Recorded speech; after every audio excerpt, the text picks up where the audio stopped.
let us see the secondary market in the financial market. Secondary market ಅಂತಂದರೆ as we know primary market ಅಂದರೆ it's initial new ಶೇರ್ಸ್ನ purchase sale ಮಾಡಲಿಕ್ಕೆ ಬಿಡ್ತಾರೆ. Where as secondary market where existing market. So let us see the financial market where existing securities are traded is referred to as secondary market or stock market. ಈ secondary ಮಾರ್ಕೆಟ್ನ ನಾವು stock market ಅಂತ ಅಂತೀವಿ. Whereas the already existed market, ಇವಾಗ ಫಸ್ಟೇ ಅವರು initial public offer ಕೊಟ್ಟು ಬಿಟ್ಟು ಆಮೇಲೆ ಎಲ್ಲರೂ ಪರ್ಚೇಸ್ ಮಾಡಿ ಆಮೇಲೆ ಪರ್ಚೇಸು ಸೇಲು ನಡೀತಾ ಹೋಗಿ ತುಂಬಾ ಟ್ರಾನ್ಸಾಕ್ಷನ್ಸ್ ನಡೆದಿರುತ್ತೆ. It's already existed company securities which is there in the market. This is called a stock market. Initial ಆಗಿ ಫಸ್ಟ್ ಟೈಮ್ ನಾವೇನು as a company, public company will issue the shares. ಯಾವುದೇ company that public company will issue the shares. Private company issue ಮಾಡಲ್ಲ. Public company issue ಆಗುತ್ತೆ shares, ಅದನ್ನು IPO ಅಂತೀವಿ. Once it is issued ಎಲ್ಲ ಅವ್ರದ್ದು shares purchase ಆಗಿ ಮತ್ತು ಅವರು ಸೇಲ್ ಮಾಡಬೇಕು, ಬೇರೆಯವ್ರು ಪರ್ಚೇಸ್ ಮಾಡಬೇಕು ಅಂದರೆ they have to go to this stock market or secondary market. It provides liquidity to financial instrument which are already issued in primary market. ಇಲ್ಲೇನಾಗುತ್ತೆ ಅಂದರೆ ಪ್ರೈಮರಿ ಮಾರ್ಕೆಟಲ್ಲಿ ಇಶ್ಯೂ ಆಗಿರೋ ಅಂತಹ ಶೇರ್ಸು ಲಿಕ್ವಿಡಿಟಿ ಸಿಗುತ್ತೆ. Liquidity in the sense once we purchase something and ಅದನ್ನು immediate sale ಮಾಡ್ಬೋದು ಮತ್ತು immediate cash ಆಗಿ ಅದನ್ನು ಕನ್ವರ್ಟ್ ಮಾಡ್ಬೋದು. ಈ ಥರ ಯಾವುದೇ ಇನ್ಸ್ಟ್ರೂಮೆಂಟ್ನ ನಾವು ಲಿಕ್ವಿಡಿಟಿ ಅಂತ ಹೇಳ್ತೀವಿ. So this liquidity is possible where in secondary market, not in primary market. Primary ಮಾರ್ಕೆಟಲ್ಲಿ ಸೇಲ್ಗೆ ಯಾವುದೇ ಅವಕಾಶ ಇರಲ್ಲ. ಪ್ರೈಮರಿ ಮಾರ್ಕೆಟಲ್ಲಿ ಬರೀ ಅವರು ಪರ್ಚೇಸ್ ಮಾಡಬೇಕು. ಇನಿಷಿಯಲ್ ಪಬ್ಲಿಕ್ ಆಫರಲ್ಲಿ ಅವರು ಶೇರ್ಸ್ನ ಬರೀ ಪರ್ಚೇಸ್ ಮಾಡಬೇಕು. ಮತ್ತು ಅವರು ಸೇಲ್ ಮಾಡಬೇಕು ಅಂತಂದರೆ ಆ ಪರ್ಚೇಸ್ ಮಾಡಿದ್ದನ್ನು they have to go to stock market and they have to sell it in a stock market. That is secondary market. In a stock market, purchase and sale of a security, whether of government or semi-government bodies or other public bodies, and also shares and debentures issued by the private joint stock companies are done. See here, it is not only the public companies, government, semi-government and even joint stock companies ಅಲ್ಲಿ ಆಗ ಅಂತ issue ಆಗಿರೋ ಅಂಥ ಶೇರ್ಸ್ನ ಇಲ್ಲಿ sale purchase ಮಾಡ್ತಾರೆ. Then primary market deals with the new issues of shares, while market for existing securities is in a secondary market. Secondary marketಲ್ಲಿ existing ಸೆಕ್ಯೂರಿಟೀಸ್ನ purchase sale ಮಾಡ್ತಾರೆ. In primary market, okay, these are the differences. You can say the differences of primary market as well as secondary market. Let us see. In the primary market, the government or corporate sector issues securities that change hands from the issuer to owner. Primary market ಅಲ್ಲಿ ಯಾರು issue ಮಾಡ್ತಾರೆ ಅವರಿಂದ shares ಓನರ್ಗೆ ಹೋಗುತ್ತೆ. Whereas in secondary market there is no additional flow of funds for further investments. ಇಲ್ಲಿ further ಇನ್ವೆಸ್ಟ್ಮೆಂಟ್ಗೆ ಅವಕಾಶ ಇರಲ್ಲ. ಯಾವುದೇ ಒಂದು 1 ಲಕ್ಷ ಶೇರ್ ಇಶ್ಯೂ ಮಾಡಿದೆ ಒಂದು ಕಂಪನಿ ಅಂತಂದರೆ ಆ 1 ಲಕ್ಷ ಶೇರ್ಸೇ ಮತ್ತೆ ಪರ್ಚೇಸು ಸೇಲು ಆಗುತ್ತೆ. ಬಟ್ ಎಕ್ಸ್ಟ್ರಾ ಅಲ್ಲಿ ಯಾವುದೇ ರೀತಿಯಾದ ಶೇರ್ಸು ಬರಲ್ಲ. The transaction in the secondary market do not result in fresh capital formation. As I told, fresh capital formation anta agala, as they deal in the existing securities. The secondary market renders a very important services to them, because anyone who wants to sell as a owner, first issue agiranta owner, if they want to sell it to others, secondary market will be helpful. ಅದೇ secondary market ಇಲ್ಲ ಅಂದಿದ್ರೆ ಆ particular securities ತುಂಬಾ ವರ್ಷಗಳ ತನಕ ಇಟ್ಕೋಬೇಕಿತ್ತು. ಯಾವಾಗ either the company wind up ಆಗಬೇಕು ಅಥವಾ ಮೆಚುರಿಟಿ ಏನಾದರೂ ಇದ್ದರೆ ಮೆಚುರಿಟಿ ಬರೋ ತನಕ ಅವರು ಶೇರ್ಸ್ನ ಇಟ್ಕೋಬೇಕಾಗುತ್ತೆ. They have to wait for long. They can't enjoy the actual benefit of the shares. ಮತ್ತು ಏನೇ ಲಾಸ್ ಆದರೂ ಇನ್ಕರ್ ಆದರೂ ಅದಕ್ಕೆ the people have to suffer. Liquidity illa, marketability illa, companies face lot of problem raising funds. Okay, ಒಂದ್ಸರಿ ನಾನು ಇಲ್ಲಿ issue ಹಾಕ್ಬಿಟ್ರೆ I can't take the money back ಅಂತಂದರೆ nobody will fund for this kind of securities. ಇಲ್ಲೇನಾಗುತ್ತೆ, development, industrial development ಆಗಲ್ಲ. Secondary market actually stimulate the activity in primary market actually primary market successful ಆಗದೆ secondary ಮಾರ್ಕೆಟಿಂದ. So this gives the marketability liquidity to the primary market. Thus we can say that primary ಮಾರ್ಕೆಟ್ಗಿಂತ secondary market ತುಂಬಾ important ಆಗುತ್ತೆ. But primary market is important. First initial ಆಗಿ ಅಲ್ಲೇ shares purchase and sale ಆಗಬೇಕು, then comes to the secondary market. So functioning of secondary market ಹೇಗೆ ಕೆಲಸ ಮಾಡುತ್ತೆ ಅಂದರೆ, for the effective functioning of secondary market proper control must be exercise. ಯಾವುದೇ ಒಂದು secondary market effective ಆಗಿರಬೇಕಂದ್ರೆ it has to have a controlled security. So at present control is exercise through the following 3 important process. ಏನು ಅಂತಂದರೆ, recognition of stock exchange. ಯಾವುದೇ ಒಂದು stock exchange that is secondary market ಇದೆ, it has to be recognised in SEBI, securities exchange board of India. ಏನಿದು regulatory authority ಆಗಿದೆ, ಆ regulatory authority ಸೆಬಿಲಿ ಇದು recognise ಆಗಿರಬೇಕು. ಲಿಸ್ಟ್ ಆಫ್ ಅಂದರೆ ಲೈಸೆನ್ಸ್ ಹೊಂದಿರಬೇಕು those stock exchanges. Then listing of securities in stock exchanges. ಯಾವುದೇ ಒಂದು ಸೆಕ್ಯೂರಿಟೀಸ್ ಈ ರೆಕಗ್ನೈಸ್ಡ್ ಸ್ಟಾಕ್ ಎಕ್ಸ್ಚೇಂಜಲ್ಲಿ ನಾವು ಪರ್ಚೇಸು ಸೇಲ್ ಮಾಡಬೇಕು ಅಂದರೆ those securities should be listed in stock exchange. Listing ಅಂತಂದರೆ it has to be having a licence to purchase and sale in the stock exchanges. And the registration of brokers. Anybody can't deal with the stock exchanges. Okay, ನಾನು ಹೋಗಿ stock exchange NSEಲಿ ನಾನು deal ಮಾಡ್ತೀನಿ ಅಂದರೆ ಆಗಲ್ಲ. No, they say that you are not a authorized person. Who is a authorized person? A broker or dealer or anybody who has taken a license, who has registered under these stock exchanges are called the authorized person to deal with the securities. BSE ಇದೆ, Bombay stock exchange, NSE ಇದೆ, national stock exchange ಇಂಡಿಯಾದು. Okay, ಈ ಎರಡು main stock exchange in India. ಎರಡರಲ್ಲೂ ಅಷ್ಟೇ ಯಾರೇ ಒಬ್ಬರು deal ಮಾಡಬೇಕು ಅಂದರೆ they have to have a registration under the stock exchange as a brokers or dealers or anybody for that matter. Under those brokers or dealers, normal persons can do the dealing. ಆಯಿತಾ? ಹಾಗಂತ ಯಾವುದೇ ಒಬ್ಬ normal ಮನುಷ್ಯ ಶೇರ್ಸಲ್ಲಿ purchase ಮಾಡಬೇಕು, share purchase ಮಾಡಬೇಕು ಅಂದರೆ ಆಗಲ್ವಾ ಅಂದರೆ, yes he can do, but he can't be a broker ಅಂಡರಲ್ಲಿ ಅವನು ಮಾಡ್ಬೋದು. ಬ್ರೋಕರ್ ಡಸ್, ಅವ್ರದ್ದು ಬ್ರೋಕರ್ ನಂಬರ್ ಇರುತ್ತೆ, ಬ್ರೋಕರೇಜ್ ನಂಬರ್ ಇರುತ್ತೆ. ಆ ನಂಬರಿಂದ ಬೇರೆ ಜನರಲ್ ಪಬ್ಲಿಕ್ ಅಕೌಂಟ್ಸ್ನ ಓಪನ್ ಮಾಡ್ತಾರೆ. ಅಕೌಂಟ್ಸ್ ಓಪನ್ ಮಾಡಿ ಅದರಲ್ಲಿ ಅವರು ಟ್ರಾನ್ಸಾಕ್ಟ್ ಮಾಡ್ತಾರೆ. Let us see the services of secondary market. Secondary market ಏನು ಸರ್ವಿಸಸ್ ಕೊಡುತ್ತೆ ಅಥವಾ ಏನು ಫಂಕ್ಷನ್ ಮಾಡುತ್ತೆ, ಕೆಲಸ ಮಾಡುತ್ತೆ. What are the services which gives to the people? First one is liquidity of security. ಏನು ಲಿಕ್ವಿಡಿಟಿ? ಮೊದಲೇ ಇದು ಲಿಕ್ವಿಡಿಟಿ ಅಂತ ತುಂಬ ಮಾತಾಡ್ತಾ ಇದ್ವಿ. ಲಿಕ್ವಿಡಿಟಿ ಅಂದರೆ anything which converts into cash.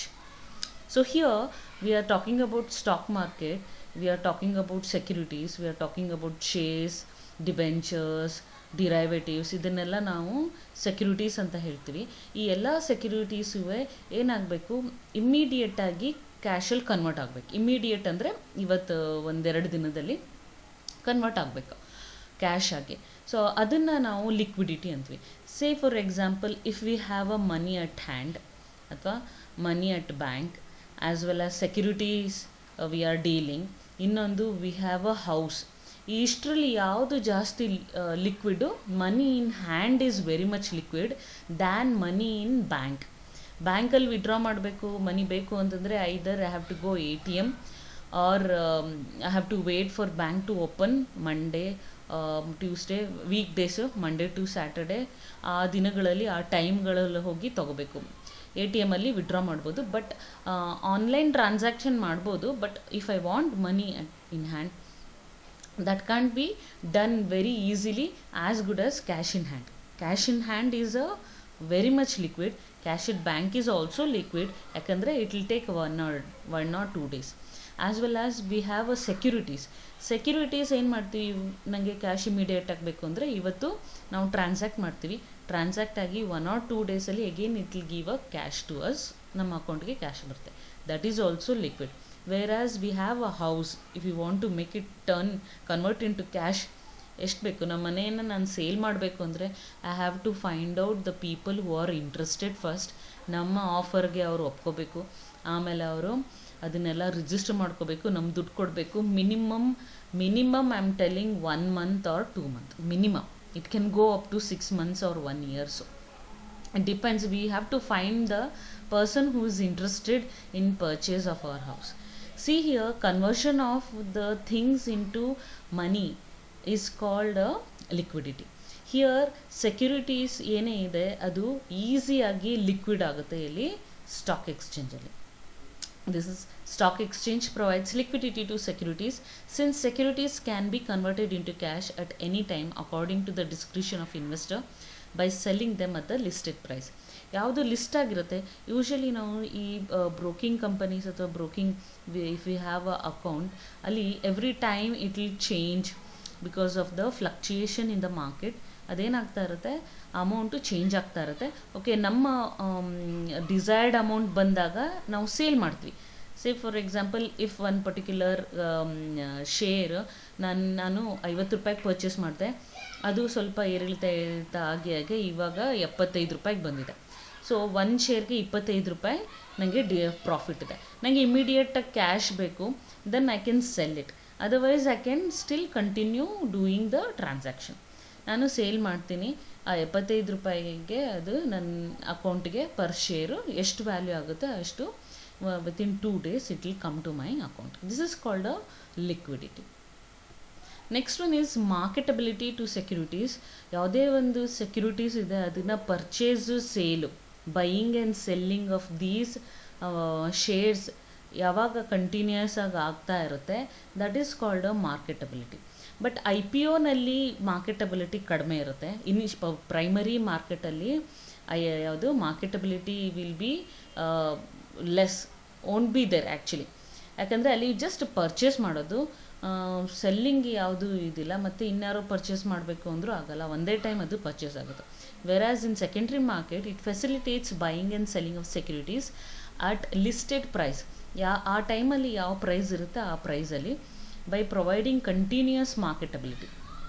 Day in and day out ಇರುತ್ತೆ. ಮಾರ್ನಿಂಗ್ 9:50 ಟು ಆಫ್ಟರ್ನೂನ್ 4 o'clock ತನಕನೂ ಈ ಟ್ರಾನ್ಸಾಕ್ಷನ್ನ ಮಾಡ್ಬೋದು. If it is a shares, if it is a commodity it can be done till 9 o'clock 10 o'clock in the evening. It depends on what kind of securities you are dealing. So every day transactions ಇರುತ್ತೆ, holidays ಬಿಟ್ಟು ಮತ್ತು Sundays ಬಿಟ್ಟು. Thus it creates a market. ಒಂದು ಮಾರ್ಕೆಟ್ನ create ಮಾಡುತ್ತೆ. ನಾವು sale ಮಾಡಬೇಕು, purchase ಮಾಡಬೇಕು. So investors will be want to purchase or sale any time at this time. ಅವ್ರಿಗೆ ಒಂದು ಪರ್ಟಿಕ್ಯುಲರ್ ಟೈಮೇ ಬೇಕು, ಅಥವಾ ವರ್ಷಕ್ಕೆ ಒಂದೇ ಸರಿ ಪರ್ಚೇಸ್ ಮಾಡಬೇಕು, 2 ಸರಿ ಪರ್ಚೇಸ್ ಮಾಡಬೇಕು ಅಂತೇನಿಲ್ಲ. ಒಂದೇ ದಿನ 10 ಟ್ರಾನ್ಸಾಕ್ಷನ್ ಮಾಡ್ಬೋದು, 1000 ಟ್ರಾನ್ಸಾಕ್ಷನ್ ಮಾಡ್ಬೋದು. All these thing can be done. That is called a marketability. It is easy to buy and sell. Next is safety of funds belonging to investors. See, the stock exchange, whatever the money of the investor, it gives a safety irutte. Yakandre these stock exchanges will be under the surveillance of what? SEBI rules, regulations, bylaws ಏನಿದೆ, ಸೆಬಿದು ಒಂದು framework ಇರುತ್ತೆ, stock ಎಕ್ಸ್ಚೇಂಜ್ದು bylaws ಇರುತ್ತೆ. Those rules and regulations are very strict. ಯಾವುದೇ ಒಂದು ಕಂಡೀಷನಲ್ಲೂ ಆ ರೂಲ್ಸ್ನ ಅವರು deny ಮಾಡಲ್ಲ, ಅಥವಾ ಅದನ್ನು ಸರ್ಪಾಸ್ ಮಾಡಿ ಹೋಗಲ್ಲ. ಅಂದರೆ ಯಾವುದೇ ಕಾರಣಕ್ಕೂ ಆ ರೂಲ್ಸ್ ಆ್ಯಂಡ್ ರೆಗ್ಯುಲೇಷನ್ ಅವರು ಬಿಟ್ಟು ಬೇರೆ ಯಾವುದೇ shortcut, nothing they will do it. Okay, so they are very much adhering to the strict rules and regulations of the SEBI. SEBI ಒಂದು ರೆಗ್ಯುಲೇಟರಿ ಅಥಾರಿಟಿ ಆಗಿದೆ. ಹಾಗಾಗಿ ಆ ಮನಿ ಏನಿದೆ it won't be of any ನಾವು ಹೇಳ್ತೀವಿ ಲಾಸ್ ಆಗಬಹುದು, ಆದರೆ ಈ ಸ್ಟಾಕ್ ಎಕ್ಸ್ಚೇಂಜ್ ಲಾಸ್ ಮಾಡಲ್ಲ. C, the dealing with the stock exchange it self is a risk. So ಎಂಥ ರಿಸ್ಕ್ ಅಂದರೆ, ಇವತ್ತು ನಾವು 100 ರೂಪಾಯಿ ತೊಗೊಂಡಿರೋ ಸ್ಟಾಕು ನಾಳೆ 50 ರೂಪಾಯಿಗೆ ಹೊಟ್ಟೋಗ್ಬೋದು, because of the market fluctuation. That fluctuation ಇದೆ ಅಂತ ಗೊತ್ತಿದ್ದು ಮಾರ್ಕೆಟಲ್ಲಿ ಇನ್ವೆಸ್ಟ್ಮೆಂಟ್ ಮಾಡಿದ್ದು it is not a loss. Okay, it is not a loss done by the stock exchanges or ಬೇರೆ ಯಾವುದೇ ಬ್ರೋಕರ್ಸ್ ಏನೂ ಮಾಡಿಲ್ಲ, ಅದರಲ್ಲಿ ಕೈವಾಡ ಇಲ್ಲ. ಆದರೆ ಇಫ್ ಎನಿಬಡಿ ಬೈ ಏನೋ ಅವ್ರಾಗ ಅವರೇ ಬೇಕು ಅಂತ ಇನ್ವೆಸ್ಟರ್ಸ್ನ ಅಮೌಂಟ್ನ ಫ್ರಾಡ್ ಮಾಡಬೇಕು ಅಂತ ಮಾಡೋದು ಫ್ರಾಡ್ ಅಂತ ಅನಿಸುತ್ತೆ. Okay, here nobody can do the fraud because the SEBI rules are strict. Brokers ಇರ್ಬೋದು, ಅಥವಾ ಸ್ಟಾಕ್ ಎಕ್ಸ್ಚೇಂಜಸ್ ಇರ್ಬೋದು, ಅಥವಾ ಯಾರೇ dealers who are dealing with the proper authorised dealers, okay, authorised dealers ಇರ್ಬೋದು, ಅಥವಾ ಸ್ಟಾಕ್ ಎಕ್ಸ್ಚೇಂಜಸ್ ಇರ್ಬೋದು, ಅಥವಾ ಕಂಪನಿಗಳೇ ಇರ್ಬೋದು. Nobody does these kind of fraud activity. Okay, that's why this is very much safe to invest because SEBI rules are there. So next one is availability of long term funds to company. ಕಂಪನಿಗಳು once the IPO initial public offer ಮಾಡಿದಾಗ capital formation ಆಗುತ್ತೆ ಯಾರಿಗೆ ಕಂಪನೀಸ್ಗೆ. ಆ capital form ಆದಾಗ ಅಲ್ಲಿ ಅವರು growth ಆಗ್ತಾ ಹೋಗುತ್ತೆ. ಆ ಗ್ರೋತ್ ಆಗ್ತಿದ್ದಂಗೆ ಶೇರ್ ವ್ಯಾಲ್ಯೂ ಇನ್ಕ್ರೀಸ್ ಆಗ್ತಾ ಹೋಗುತ್ತೆ ಅಂದ್ಕೊಳ್ಳೋಣ. ಇನ್ಕ್ರೀಸ್ ಆಗ್ತಾ ಹೋಗ್ತಿದ್ದಂಗೆ IPO ಅಲ್ಲಿ ತೊಗೊಂಡಿರೋ ಒಂದಷ್ಟು ಕಸ್ಟಮರ್ಸು ಓಕೆ ವ್ಯಾಲ್ಯೂ ಚೆನ್ನಾಗಿ ಬಂತು, ನನಗೆ ದುಡ್ಡು ಬೇಕು, ನಾನು ಅದನ್ನು ಸೇಲ್ ಮಾಡೋಣ ಅಂತ ಎಲ್ಲರೂ ಸ್ಟಾಕ್ ಮಾರ್ಕೆಟ್ ಹೋಗಿ ಸೇಲ್ ಮಾಡ್ತಾರೆ. Okay, here because the company is growing, there are so many people would like to want to purchase. ಬೇರೆ ಎಷ್ಟೊಂದು ಜನ ಪರ್ಚೇಸ್ ಮಾಡೋರು ಇರ್ತಾರೆ. ಹಾಗಾಗಿ ಯಾವುದೇ ಒಂದು ಬೈಯಿಂಗ್ ಆ್ಯಂಡ್ ಸೆಲ್ಲಿಂಗ್ ಏನಾಗುತ್ತೆ, this will give the marketability. As a said, marketability to the investors ಇರ್ಬೋದು. ಸೊ ಇಲ್ಲಿ ಒಬ್ಬರು ಸೇಲ್ ಮಾಡಿದಾಗ ಇನ್ನೊಬ್ಬರು ಅದು ಪರ್ಚೇಸ್ ಮಾಡ್ತಾರೆ. ಈ ಸೇಲ್ ಮಾಡ್ತು ಅಂತಂದರೆ ದಟ್ ಅಮೌಂಟ್ ಕಂಪನಿಗೆ ಲಾಸ್ ಆಗಲ್ಲ, because somebody is there to take it, somebody will be purchasing. So ಹೀಗೆ ಪರ್ಚೇಸು ಸೇಲು ಕಂಟಿನ್ಯೂಯೇಷನ್ ಆಗ್ತಾನೇ ಇದ್ದಾಗ that funds are available by the company always ಅಲ್ವಾ. It's a long term fund. It is not that ಎಲ್ಲರೂ sale ಮಾಡಿಬಿಟ್ರಪ್ಪ, company ಎಲ್ಲರಿಗೂ ದುಡ್ಡು ಕೊಟ್ಬಿಟ್ಟು ಅವ್ರದ್ದು ಫಂಡೆಲ್ಲ ಕಳ್ಕೊಂಬಿಟ್ರು, ಹಾಗಾಗಲ್ಲ. Because of the stock exchange ಆ ಏನೇ ಒಂದು ಶೇರ್ಸ್ನ ಒಬ್ಬರು ಸೇಲ್ ಮಾಡಿದ್ರೆ ಒಬ್ಬರು ಪರ್ಚೇಸ್ ಮಾಡ್ತಾ ಇರ್ತಾರೆ. In that way the company is guaranteed long term availability of. ಕಂಪನಿಗೆ ಗ್ಯಾರಂಟಿ ಇರುತ್ತೆ, ಓಕೆ ನನ್ನ ಕಂಪನಿ ಶೇರ್ಸ್ಗಳು ಯಾವಾಗಲೂ ಪರ್ಚೇಸ್ ಸೇಲ್ ಆಗ್ತಾ ಇರುತ್ತೆ. So I will be getting the proper fund ನನಗೆ ಸಿಗ್ತಾನೇ ಇರುತ್ತೆ. Next is flow of funds to profitable projects. The profitability and the popularity of company are reflected in stock exchange, stock prices increase ಆಗ್ತಾ ಇದೆ ಅನ್ಕೊಳ್ಳೋಣ. That means the company is doing good, company is popular, goodwill ಚೆನ್ನಾಗಿದೆ.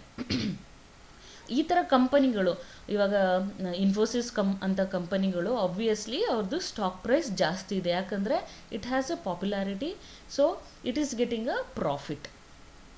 ಹಾಗೆ ಯಾವುದೇ ಒಂದು company profit ಆಗ್ತಾ ಇದೆ ಅಂತಂದರೆ it depends on the stock prices increase ಆಗ್ತಿದೆ ಅಂತ. The prices quoted indicates the relative profitability and performance of the company. ಆ ಪ್ರೈಸಸ್ ಏನಿರುತ್ತೆ ಸ್ಟಾಕ್ ಎಕ್ಸ್ಚೇಂಜಲ್ಲಿ ಅದು ಇಂಡಿಕೇಟರ್ ಆಗುತ್ತೆ. ಇಂಡಿಕೇಟರ್ ಅಂದರೆ ಜಾಸ್ತಿ ಪ್ರೈಸ್ ಇದೆ ಅಂದರೆ okay this has a popularity, this is a profitable company. What is the face value? If it is the face value is 100 rupees of the share, ಒಂದು ಶೇರ್ದು ಫೇಸ್ ವ್ಯಾಲ್ಯೂ ಅಂದರೆ initial public ಆಫರಲ್ಲಿ 100 rupees ಆಗಿ ಅವರು ಕೊಟ್ಟಿದ್ದಾರೆ. ಇವಾಗ ಅದು 300 ಆಗಿದೆ ಅಂದರೆ ಅದು 3 times ಜಾಸ್ತಿ ಅದರದ್ದು ವ್ಯಾಲ್ಯೂ ಆಗಿದೆ, ಪ್ರಾಫಿಟಬಲ್ ಆಗಿದೆ, ಪಾಪ್ಯುಲಾರಿಟಿ ಆಗಿದೆ. If it is 10 times more than this, ಅದೇ 100 ರೂಪಾಯಿ ಇದ್ದಿದ್ದು 80 ರೂಪಾಯಿ, 70 ರೂಪಾಯಿ, 50 ರೂಪಾಯಿ ಆಗೋಯ್ತು ಅಂತಂದರೆ it is a not profitable company, it is not popular also. So it is a indicator. This price list of the stock ಏನಾಗುತ್ತೆ, it's a indicator to the investor also. ಇನ್ವೆಸ್ಟರ್ಗೂ ಇಂಡಿಕೇಟರ್ ಆಗುತ್ತೆ whether it's a profitable or not. Funds tends to be attracted towards the security of profitable companies, and this facilitates the flow of capital into profitable channels. So ಯಾವುದೇ ಒಂದು profitable ಕಂಪನಿಗಳಿಗೆ these things will attract. Stock price increase ಆಗ್ತಿದೆ ಅಂದರೆ these things will attract people also. Thus profitability increase ಆಗುತ್ತೆ, capital also increase ಅಲ್ವಾ. ಕಂಪನಿದು capital increase ಆಗ್ತಾ ಹೋಗ್ತಾ ಇದೆ, ಯಾಕಂದರೆ ಸ್ಟಾಕ್ ಪ್ರೈಸ್ ಇನ್ಕ್ರೀಸ್ ಆಗ್ತಾ ಹೋಗ್ತಾ ಇದೆ ಅಲ್ವಾ. ಸೊ ಇಲ್ಲೇನಾಗ್ತಾ ಇದೆ, motivation for improved performance by company ಅಂತಂದರೆ, ಕಂಪನಿ ಇಫ್ ಡೂಯಿಂಗ್ ಗುಡ್, ನಾ ಹೇಳಿದೆ ಅದರದ್ದು ಪ್ರಾಫಿಟಬಿಲಿಟಿ ಮತ್ತು ಅದರದ್ದು ಏನೋ ಒಂದು ಗುಡ್ ವಿಲ್ಲು ರಿಫ್ಲೆಕ್ಟ್ ಆಗುತ್ತೆ ಆವಾಗ ಅದ್ರದ್ದು ಸ್ಟಾಕ್ ಪ್ರೈಸ್ ಇನ್ಕ್ರೀಸ್ ಆಗ್ತಿದ್ದಂಗೆ. These prices are more visible in the eyes of public can see these things and they think that okay, this is increasing. So in the same way, stock market provides the room for the quotation for these security, so that it gives goodwill to the security. Once the goodwill increases, ಕಂಪನಿಗಳು motivate ಆಗುತ್ತೆ. ಯಾಕೆ? We have to do good performance. ಮತ್ತು ಈ ಥರ ನಾವು ಒಂದು good ವಿಲ್ನ ನಾವು continue maintain ಮಾಡಬೇಕು ಅಂದರೆ they have to continuously doing the good work, good performance. So it is a motivation for the companies to do the good performance. Next is promotion of investment opportunity. Stock exchange mobilizes the savings of the public and promote investment through capital issues. As I said, it's a mobilization of savings. ಯಾವುದೇ ಒಂದು public ಸೇವಿಂಗ್ಸ್ನ ನಾವು mobilise ಮಾಡ್ತಾ ಇದ್ವಿ stock ಎಕ್ಸ್ಚೇಂಜಲ್ಲಿ, IPO-ನಲ್ಲಿ. Okay, unless there is a effective secondary market investment, opportunities will not be there. Obviously ಅಲ್ಲ, ಆ ಥರ secondary market ಇಲ್ಲ, ಎಲ್ಲರೂ IPO-ನಲ್ಲೇ ಪರ್ಚೇಸ್ ಮಾಡಬೇಕು ಅಂದ್ಬಿಟ್ರೆ hardly people will purchase in IPO. Normal ಜನಗಳು ಅದನ್ನು ಪರ್ಚೇಸ್ ಮಾಡಬೇಕು, ಶೇರ್ಸ್ನ ಪರ್ಚೇಸ್ ಮಾಡಬೇಕು ಅಂದರೆ ಕಷ್ಟ ಆಗೋಗುತ್ತೆ. So secondary market is giving the opportunity for all the public to invest small or big, whatever their capacity, ಅವರು ಅದನ್ನು ಇನ್ವೆಸ್ಟ್ ಮಾಡಿ ಅದರಲ್ಲಿ ಅವರು ಪ್ರಾಫಿಟ್ನ ತಗೊಳ್ಳೋಂಗೆ ಮಾಡ್ತಾ ಇದೆ. So thus it is creating a investment opportunities to all people, public. Next one is availability of business information. So whatever the changes happen in a economy or in a stock exchange will give the information. ಹೇಗೆ ಕೊಡುತ್ತೆ? ಇವಾಗ Nifty, okay, top 50 ಕಂಪನೀಸ್ದು shares ಬಗ್ಗೆ Nifty ಅಂತೀವಿ. ಸೆನ್ಸೆಕ್ಸ್ ಅಂದರೆ top 30 ಕಂಪನೀಸ್ನ ಅದರದ್ದು ಇಂಡೆಕ್ಸ್ನ ನಾವು ಸೆನ್ಸೆಕ್ಸ್ ಅಂತೀವಿ. What these gives, ಇದೆಲ್ಲ ಏನು ತೋರಿಸುತ್ತೆ ಅಂತಂದರೆ ಎಷ್ಟು ಇಂಪ್ರೂವ್ ಆಗ್ತಾ ಇದೆ ನಮ್ಮ ಈ ಶೇರ್ಸ್ಗಳು, ಯಾವ ಥರ ಶೇರ್ ಮಾರ್ಕೆಟ್ ಇಂಪ್ರೂವ್ ಆಗ್ತಿದೆ. Actually that gives the direct information about the economic situation in India. If the stock exchange is going good, ನಮ್ಮ ಎಕನಾಮಿಕ್ ಸ್ಟೇಟ್ ಗುಡ್ ಅಂತ ಹೇಳ್ಬಿಟ್ಟು, ಆದರೆ ಕಡಿಮೆ ಆಗ್ತಾ ಇದ್ದರೆ ಸ್ಟಾಕ್ ಎಕ್ಸ್ಚೇಂಜ್ ಬೀಳ್ತಾ ಇದೆ ಅಂತಂದರೆ ನಮ್ಮ ಎಕಾನಮಿ ಬೀಳ್ತಾ ಇದೆ, there is something wrong with this ಅಂತ. So that indicates, that gives the information, that companies information or stock information, overall economy information will be given by this stock exchange. Next ನೋಡೋಣ, it promotes or promotion marketing of new issues by companies. Stock exchange ಹೊಸ ಏನು IPOs ಆಗ್ತಿದೆ ಅದ್ರದ್ದುವೇ promote ಮಾಡುತ್ತೆ, like advertising. So if it does, ಜನಗಳಿಗೆ ಇದ್ರ ಬಗ್ಗೆ ಹೊಸ company, ಹೊಸ IPO ಬಗ್ಗೆ ಗೊತ್ತಾಗುತ್ತೆ, ಇನ್ಫಾರ್ಮೇಷನ್ ಗೊತ್ತಾಗುತ್ತೆ. ಸ್ಟಾಕ್ ಎಕ್ಸ್ಚೇಂಜ್ ಅದ್ರದ್ದು ಎಕ್ಸಿಸ್ಟಿಂಗ್ ಕಸ್ಟಮರ್ಸ್ಗೆ ಪರ್ಚೇಸ್ ಮಾಡಿ ಅಂತ ಹೇಳ್ಬೋದು. So in that way what happens is, ಈಸಿಯಾಗಿ IPOs ಪರ್ಚೇಸ್ ಆಗುತ್ತೆ. ಈಸಿಯಾಗಿ IPOs ಪರ್ಚೇಸ್ ಆದ ತಕ್ಷಣ ಅದು ಮತ್ತೆ ಸೆಕೆಂಡ್ರಿ ಮಾರ್ಕೆಟಿಗೆ ಬರುತ್ತೆ.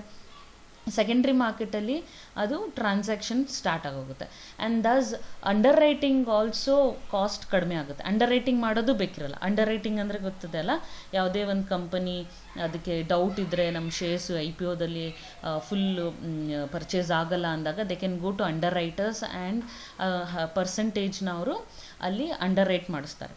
ಸೊ ಅಲ್ಲಿ ಕಾಸ್ಟ್ ಆಗುತ್ತೆ ಕಂಪನಿಗಳಿಗೆ. They have to pay the commission to the underwriters. So ಆ ಕಾಸ್ಟು ಕಂಪನಿಗಳಿಗೆ ಕಡಿಮೆ ಆಗ್ತಾ ಹೋಗುತ್ತೆ, because they stock exchanges are promoting, they are advertising. This is also one services they are giving. Apart from that, the other services here, the stock exchange enables the investors to reduce their risk by diversified portfolio diversified ಅಂದರೆ ಇವಾಗ ಸೇ for example ನನ್ನ ಹತ್ರ 10 ಲಕ್ಷ ಇದೆ ಅನ್ಕೊಳ್ಳೋಣ. 10 ಲಕ್ಷನೂ ನಾನು ಒಂದೇ bank FDಲಿ ಹಾಕ್ಬಿಟ್ರೆ ಆ bank ನಾಳೆ ಮುಚ್ಚೋದ್ರೆ ಏನು ಮಾಡ್ತೀನಿ? Whole 10 lakh will go of.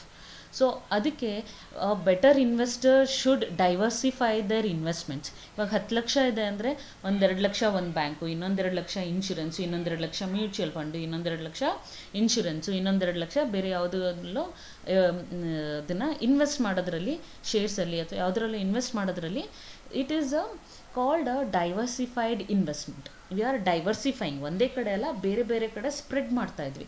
ಒಂದು ಕಡೆ ನಮಗೆ ಲಾಸ್ ಆದರೆ ಇನ್ನೊಂದು ಕಡೆ ಪ್ರಾಫಿಟ್ ಆದರೆ ಅಲ್ಲಿಗಲ್ಲಿಗೆ ಸರಿ ಹೋಗುತ್ತೆ.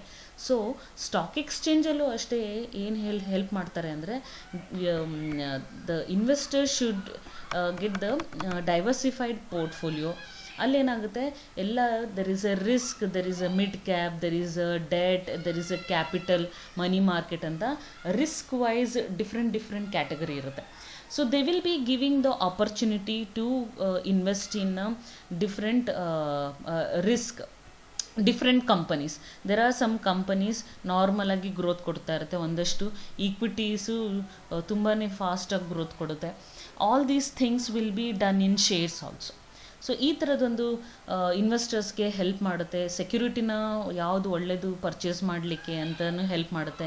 It enables companies and government to raise funds by providing a ready market for the securities. Market ಇದೆ, ಸೊ ರೇಸ್ ದ ಫಂಡ್ ಅಂತ ಹೆಲ್ಪ್ ಮಾಡ್ಬೋದು. All these facilities will be, services will be given in stock exchange. So ಇಷ್ಟು ನಾವು secondary stock market ಬಗ್ಗೆ ತಿಳ್ಕೊಂಡ್ವಿ.